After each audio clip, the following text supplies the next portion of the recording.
lana ya Allah bifutuhil arifin. Allahumma aftah lana ya Allah bifutuhil arifin. Allahumma ya Allah, Allahumma yassir umurana wa fallid kurubana wa qdi jami' hawaijina min hawaijid dunya wal akhirah. Allahumma ba'id bainana wa baina jami'il balaya. Allahumma ba'id bainana wa bainil baina jami'il balaya. Allahumma ba'id bainana wa baina jami'il balaya. Innaka ala kulli syai'in qadir wa bil ijabati ala du'aina jadir. Wa sallallahu ala khairi khalqihi Muhammadin walhamdulillahi rabbil alamin. A'udzu billahi minasy syaithanir rajim. Bismillahirrahmanirrahim. Wattaqu fitnatan la tusibannal ladzina zalamu minkum khassah wa'lamu annallaha syadidul iqab. Amma ba'd. Usikum wa iyaya wa nafsi bitaqwallah faqad fazal muttaqun. Insyaallah nanti akan melanjutkan tentang Isra dan Mi'raj. Sebelumnya saya akan menerangkan surat An-Anfal ayat 25. Semoga penjelasannya bisa bermanfaat buat kita bersama. Usikum wa iyaya wa nafsi bitaqwallah faqad fazal muttaqun. Kita sekarang sedang mendapatkan satu ujian dari Allah Subhanahu wa ta'ala, dan ujian itu satu ujian yang sebenarnya apabila kita tafakuri tidak begitu berat, akan tetapi ada satu ujian yang di dalamnya begitu berat buat kita bersama. Kita lahiriah, kita diuji dengan satu penyakit yang mungkin belum ketemu obatnya, akan tetapi kita diuji. Ada satu ujian yang lebih besar buat kita bersama, lebih besar sekali, yaitu rusaknya keimanan, rusaknya keyakinan, hancurnya ketauhidan kita. Ini ujian yang paling berat buat kita bersama. Sewaktu kita diuji satu ujian, seakan-akan penyakit itu yang mematikan kita. Padahal kita tidak akan pernah digigit nyamuk sedikit pun apabila tidak ada ketentuan dari Allah Subhanahu wa ta'ala. Kita tidak akan bisa menggerakkan apapun kecuali semuanya dari Allah Subhanahu wa ta'ala. Apabila kita takut dari sesuatu, kita lari darinya. Silakan kita lari dari corona. Punten, larinya dari mana? Penyakit yang kita nggak kelihatan. Tapi sewaktu kita takut kepada Allah, larilah kita menuju kepada Allah Subhanahu wa ta'ala. Sudah terang, sudah jelas. Sewaktu kita takutnya kepada Allah, larilah kita kepada, sudah jelas sekali permasalahannya. Sewaktu kita takut dengan corona, coba kita mau lari kemana, Santi? Kita mau lari kemana? Sebab sewaktu kita takut dari sesuatu, kita akan menghindar darinya. Menghindarnya bagaimana? Kita nggak mengetahui bentuk penyakit dan rupanya. Tapi sewaktu kita takut dengan Allah, kita larilah kepada Allah Subhanahu wa ta'ala. Kita sudah jelas. Yang apabila kita takut kepada, kita larinya terang sekali. Kita lari kepada Allah Subhanahu wa ta'ala. Maka penting buat kita bersama untuk mengerti, kita sebagai orang mukmin, sebagai orang muslim, harus punya pegangan, harus punya pemahaman, harus punya pengertian. Kita diingatkan dengan hikayat Sayyidina Umar bin Khattab. Sewaktu ada sesuatu terjadi pada satu daerah, sahabat Umar yang ditanyakan, sebab kesalahan apa kita mendapatkan orang kaum tersebut mendapatkan musibah tersebut? Karena seperti ini, sesuatu yang terjadi yang tidak mengenakan kita itu terbagi menjadi dua. Ada bala, ada ujian, ada musibah. Ada bala, ada musibah. Sesuatu yang terjadi yang tidak mengenakan kita, ada bala, ada musibah. Bala adalah sesuatu yang menimpa kita murni dari Allah Subhanahu wa ta'ala, tidak dari sebab yang kita kerjakan.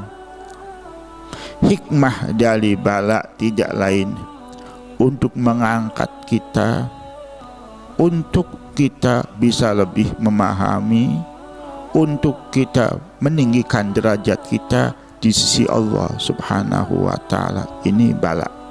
Sebab kita sering sekali kurang bisa bersyukur, atau nikmat Allah begitu banyak, Kang Santri.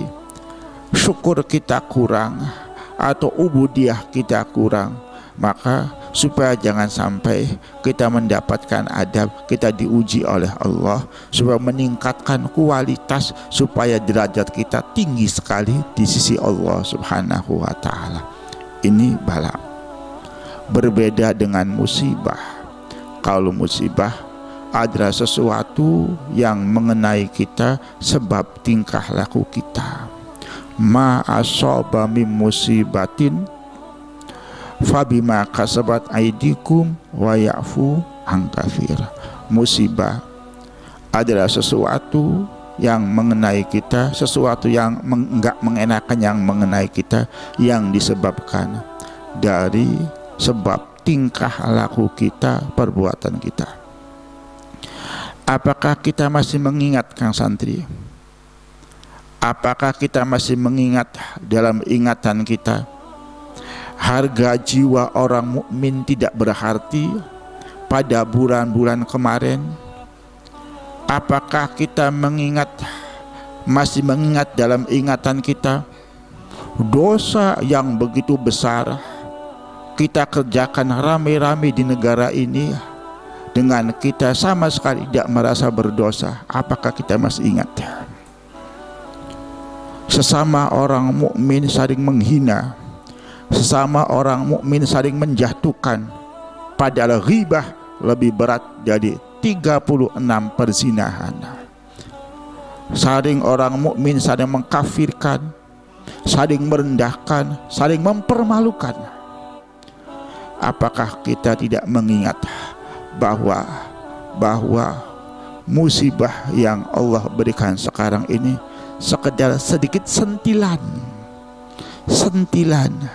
dari semua perbuatan kita yang telah kita kerjakan? Apakah mengingat itu semua kita?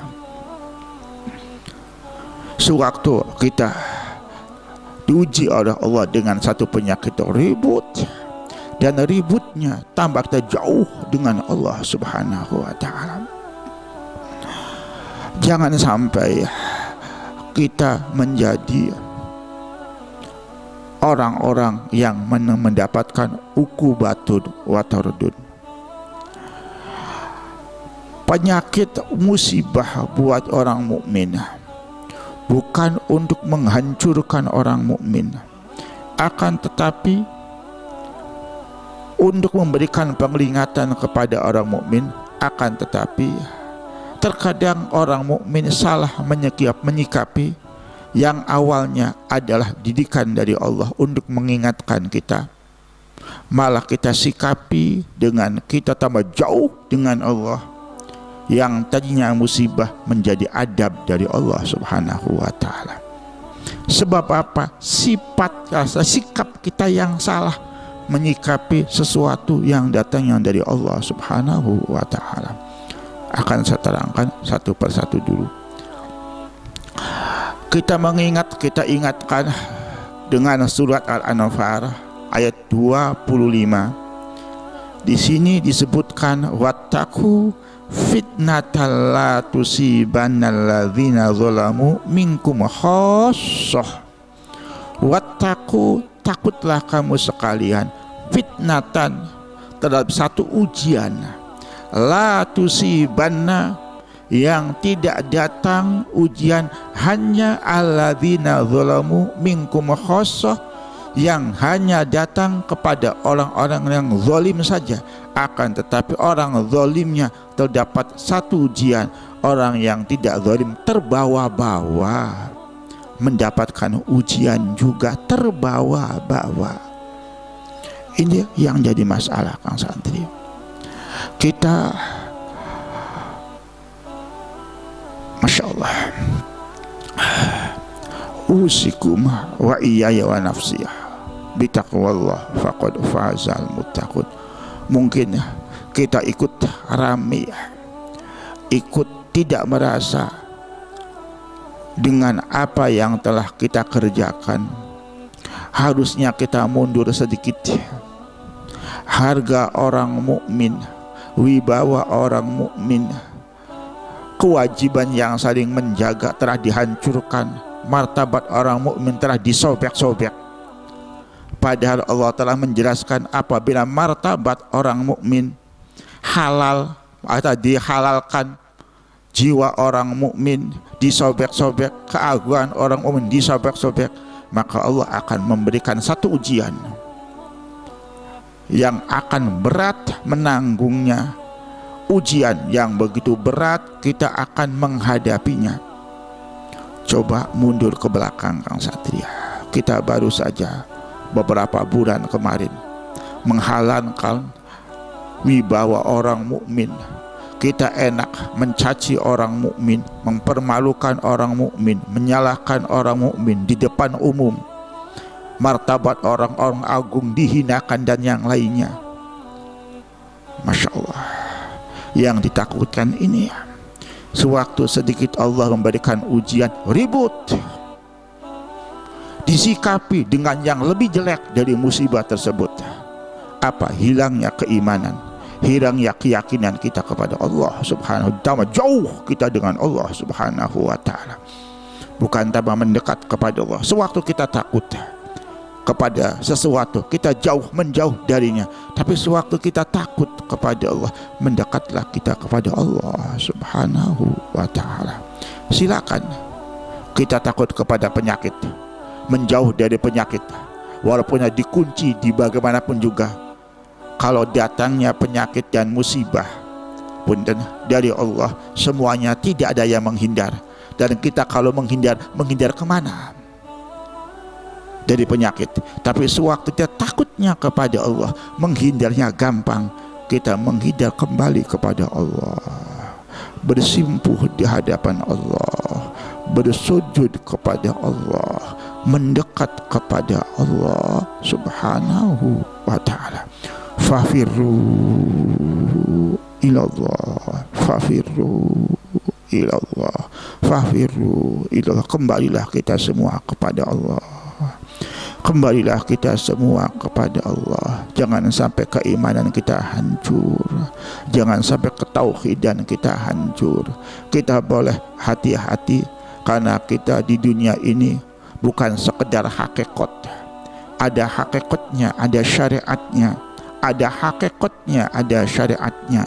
Akan tetapi jangan sampai hakikatnya hilang. Hati-hatinya harus, waspada harus. Akan tetapi waspada, hati-hati, itu dah satu syariat, tindakan syariat kita. Akan tetapi ada hakikatnya. Hakikatnya semuanya dari Allah.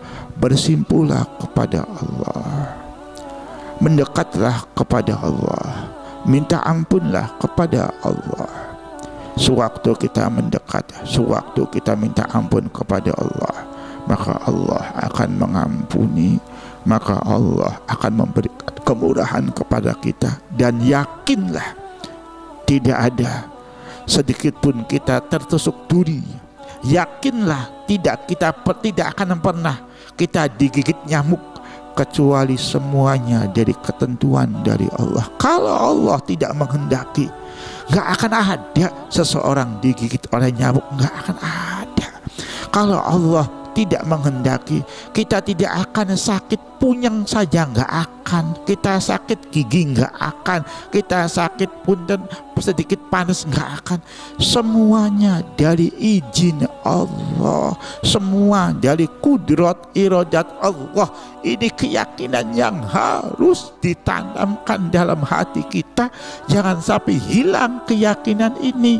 Kalau kita meyakini punten semua terjadi karena penyakit, bukan disandarkan kepada Allah, maka kita akan bisa keluar dari hukum Islam. Karena ada sesuatu yang memberikan madarat, sesuatu yang memberikan manfaat selain Allah Subhanahu wa ta'ala. Ingat Kang Santi, pegangan kita, kenapa kita bisa termasuk umat Islam? Karena kita dari orang tua kita orang Muslim, atau salah satu kita orang tua kita orang Muslim, atau bukan orang Muslim, akan tetapi pada diri kita ada 2 kalimat syahadat.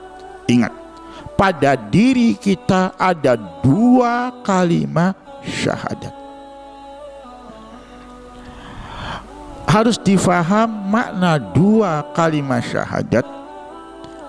Makna dari syahadat pertama, asyhadu an la ilaha illallah, adalah maha kaya Allah dengan tidak membutuhkan makhluknya, dan semua makhluk siapapun apapun semuanya butuh Allah. Maka apabila ada sesuatu yang terjadi tidak melibatkan nama Allah, tidak dari Allah, tidak semuanya bukan dari ketentuan Allah, maka syahadat kita telah pupus, syahadat kita telah habis. Karena apa? Makna dari syahadat adalah meyakini maha kaya Allah dari semua makhluknya, dan semua makhluknya butuh kepada Allah. Yang dimaksud makhluknya butuh kepada Allah adalah tidak ada sesuatu yang terjadi di alam semesta kecuali dari izin Allah, kudrat Allah, iradat Allah. Ini pemahaman hakikat, ini pemahaman tauhid. Walaupun kita juga membutuhkan syariat, syariat adalah lahiriah kita. Akan tetapi harus diingat, kita dalam rangka Isra dan Mi'raj, yang dibawa oleh Isra dan Mi'raj adalah sholat. Sholat dimulai dari takbir. Takbir adalah mengagungkan Allah, membesarkan Allah, nama Allah, ditutup dengan salam, hubungan kita dengan makhluk. Maka tolong mengertilah, pahamilah. Maka sewaktu kita menghadapi masalah apapun, pertama yang kita pandang adalah Allah. Yang kita lihat adalah Allah. Semuanya dari Allah.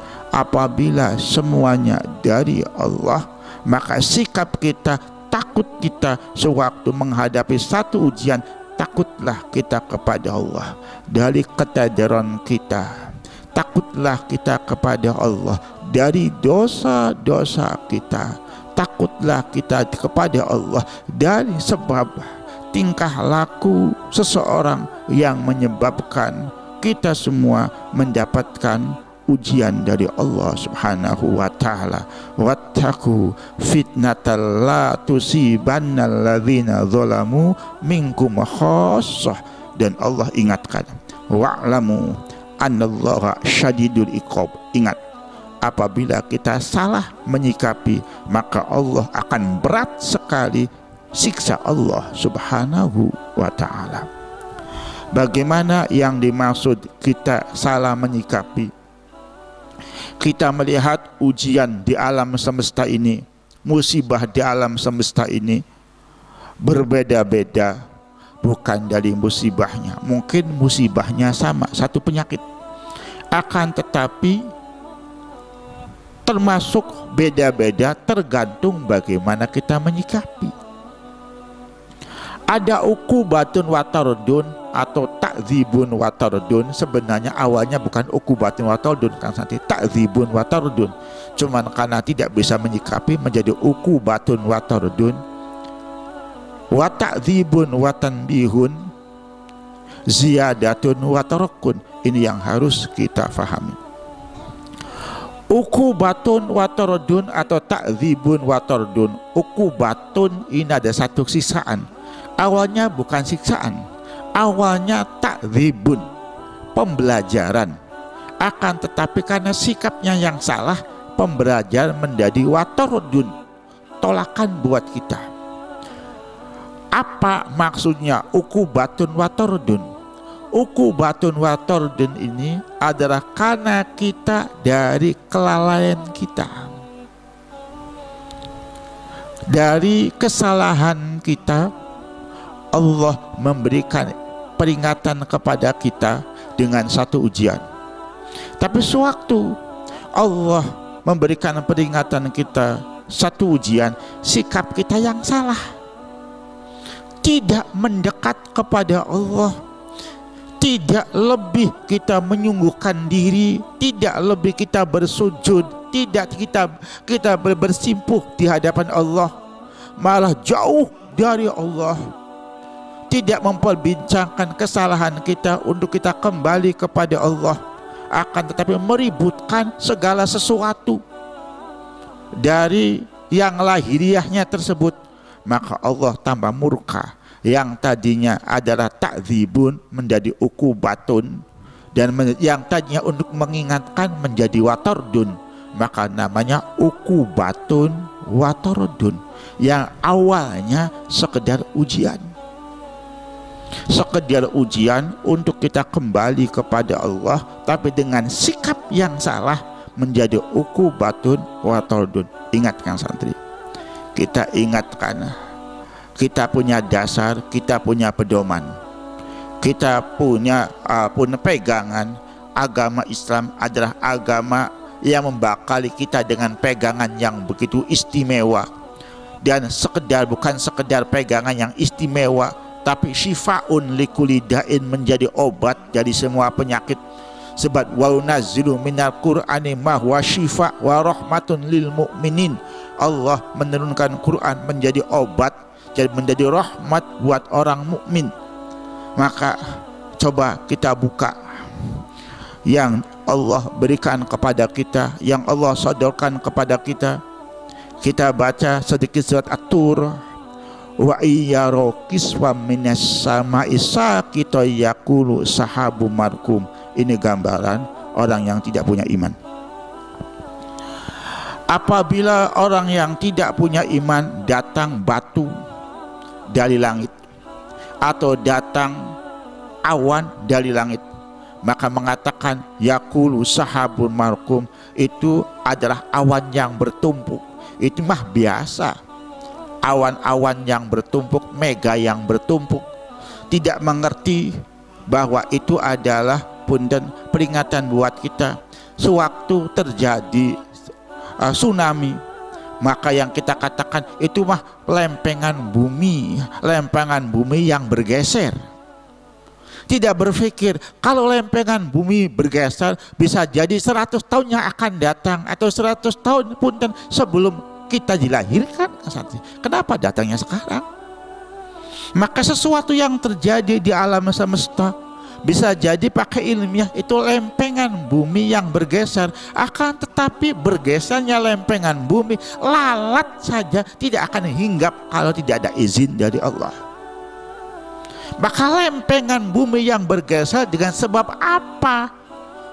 Lempengan bumi bergeser itu peringatan dari Allah. Coba kita jangan sekedar berpikir tentang rasio. Rasio kita gunakan untuk berpikir, tapi untuk mengembalikan inna fi dzalika laayatil liulil albab. Sesuatu yang terjadi di alam semesta itu tanda dari ayat-ayat kekuasaan Allah untuk mengingatkan kita kembali kepada Allah Subhanahu wa ta'ala. Maka tolong kita sedang diuji.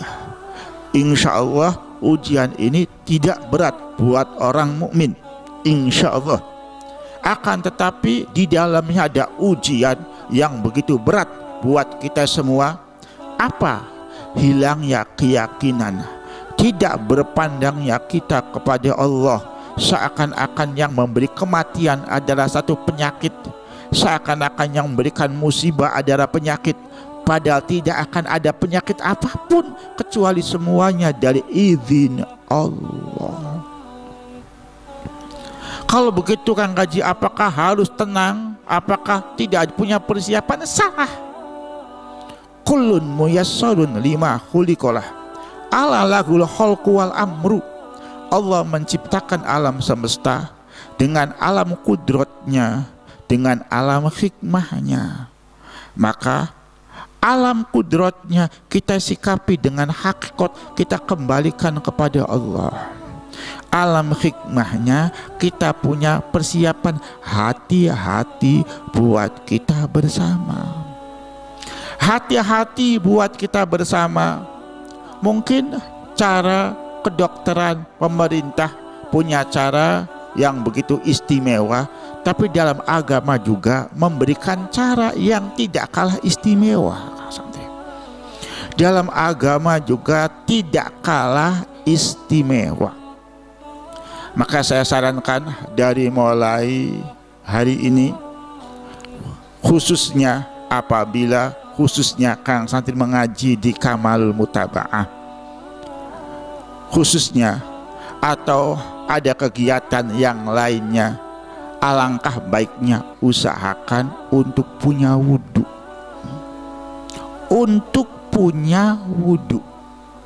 Sebab sewaktu kita punya wudhu, alangkah baiknya sebelum keluar rumah kita punya wudhu, kita masuk rumah kita punya wudhu. Untuk kita menjaga kesehatan, cara kedokteran kita sudah sesuai. Karena apa? Kita selalu bersuci. Kalau dokter saudara tangan, kita bukan tangan saja, tangan kita sebelumnya telapak tangan, muka, tangan sampai siku, membersihkan kaki, kepala.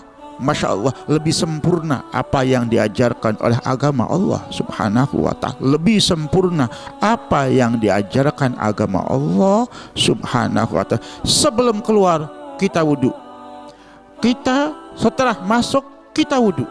Ini peraturan agama, ini sunnah yang dianjurkan oleh baginda Rasul Sallallahu Alaihi Wasallam. Tidak ada wikoyah yang lebih agung, lebih utama dari apa yang dianjurkan oleh baginda Rasul Sallallahu Alaihi Wasallam. Ini wikoyahnya wudhu.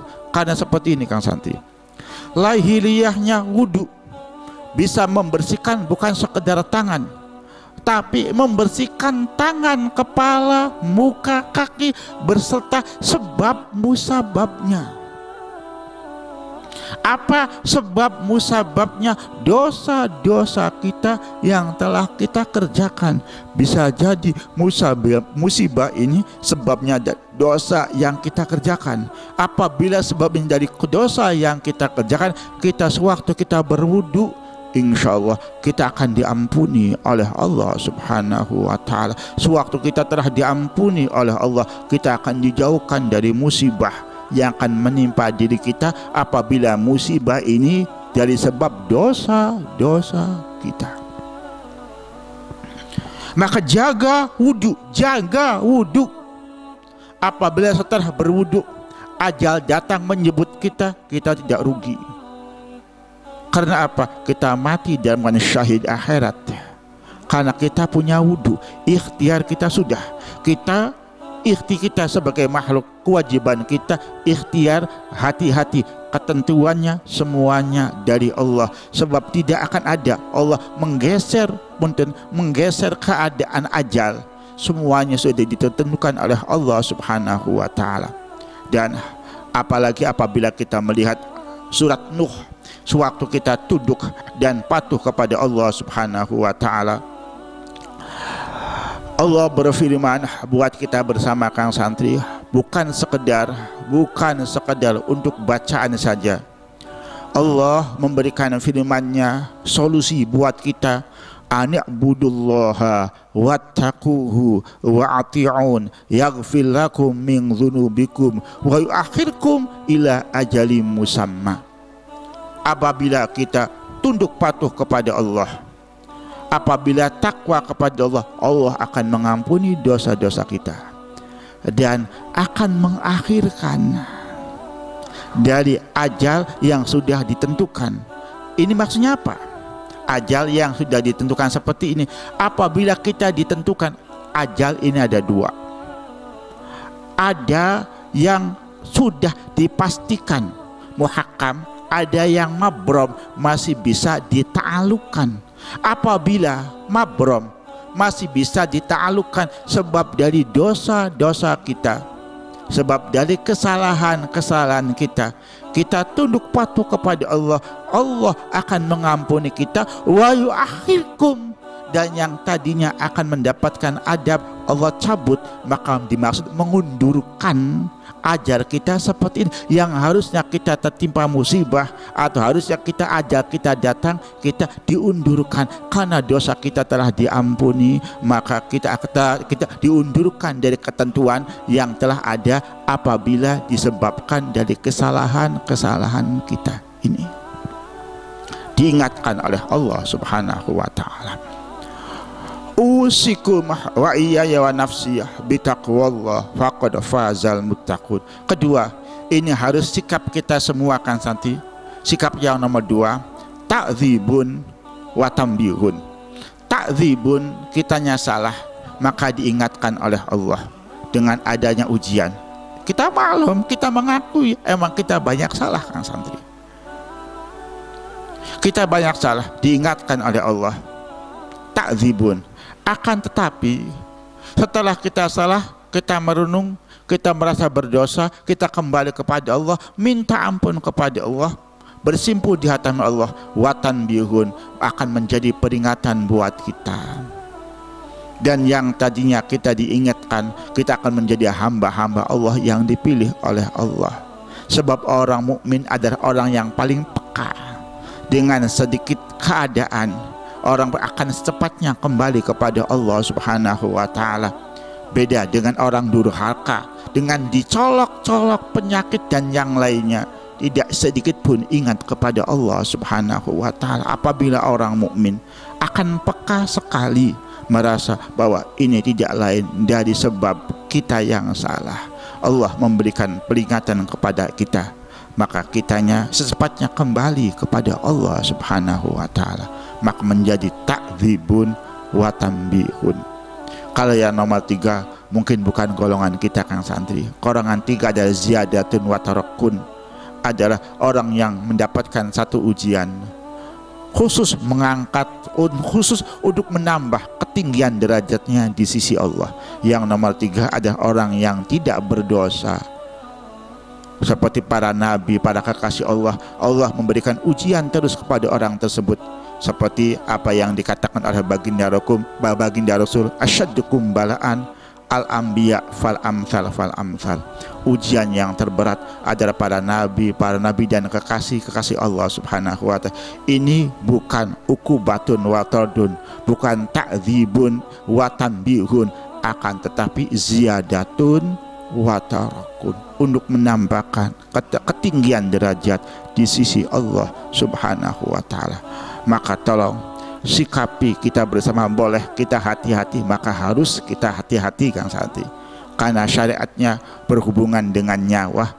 Hati-hati, akan tapi tolong pandangan hati-hati ini nomor dua. Pertamanya kita berpandang segalanya dari Allah. Ini ketauhidan kita, ini keimanan kita, sebab kita diciptakan oleh Allah Subhanahu wa ta'ala liya'buduh, untuk mengerti, mengenal Allah, baik dengan nikmatnya atau mengenal Allah dengan ujiannya.